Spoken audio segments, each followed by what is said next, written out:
প্রতি বছরই ঈদের ছুটিতে প্রকৃতি কন্যা সিলেটে নামে পর্যটকের ঢল। এবারের ঈদে ভ্রমণ পিপাসুদের আগমন নিয়ে কিছুর উদ্বেগ থাকলেও আশার কথা বলছেন সংশ্লিষ্টরা। পর্যাপ্ত নিরাপত্তা ব্যবস্থা নেওয়ার কথা জানিয়েছে প্রশাসনও।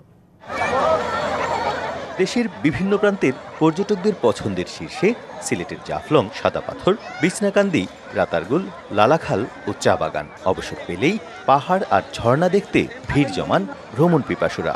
গেল কয়েক বছর বন্যা ও রাজনৈতিক অস্থিরতার কারণে সিলেটের পর্যটন খাত অনেকটাই স্থবির। এতে ক্ষতির মুখে ব্যবসায়ীরা।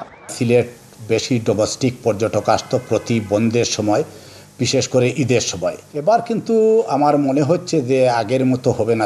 এবার সেই ক্ষতি কাটিয়ে ওঠার আশা করলেও আইন শৃঙ্খলা পরিস্থিতি নিয়ে রয়েছে উদ্বেগ। তবে পর্যটকদের নিরাপত্তায় প্রতিটি স্পটে থাকছে বাড়তি নিরাপত্তা ব্যবস্থা। পয়েন্টঘাট, কোম্পানিগঞ্জ, জৈন্তাপুর, কানাইঘাট এই সমস্ত এলাকাগুলোতে পর্যটকদের ভিড় থাকে লক্ষণীয়।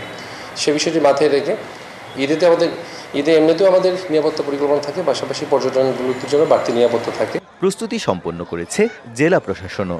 পর্যটকদের থাকা খাওয়া সহ নিরাপদে যাতায়াতের বিষয়ে সব জিনিস নিয়ে আমরা আলোচনা করেছি। নিরাপত্তার সাথে পর্যটন স্থানে ভ্রমণ করতে পারেন সেজন্য আমাদের পর্যটন পুলিশ সহ জেলা পুলিশ প্রয়োজনীয় ব্যবস্থাপনা রাখবে।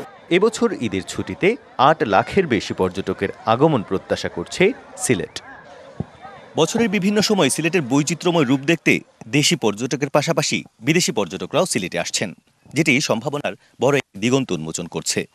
আর এই সম্ভাবনাকে কাজে লাগাতে সংশ্লিষ্টরা বলছেন প্রয়োজন সরকারি এবং বেসরকারি বিভিন্ন উদ্যোগের সমন্বয় সাধন। পাশাপাশি পর্যটকরা সিলেটে আসা, থাকা এবং যাওয়া পর্যন্ত সব ধরনের সুযোগ সুবিধা নিশ্চিতে আরও কার্যকর ব্যবস্থা নেওয়া প্রয়োজন।